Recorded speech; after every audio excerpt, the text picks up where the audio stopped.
Hello' guys, আজি মই খাব আহিলোঁ অভিৰুচি ৰিজৰ্টলৈ, যিখন আছে টিহু চকৰ ওচৰত।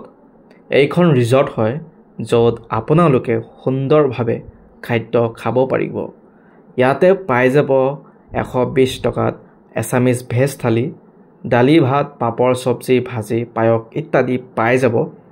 লগতে মাছ মাংস খাব পাৰিব।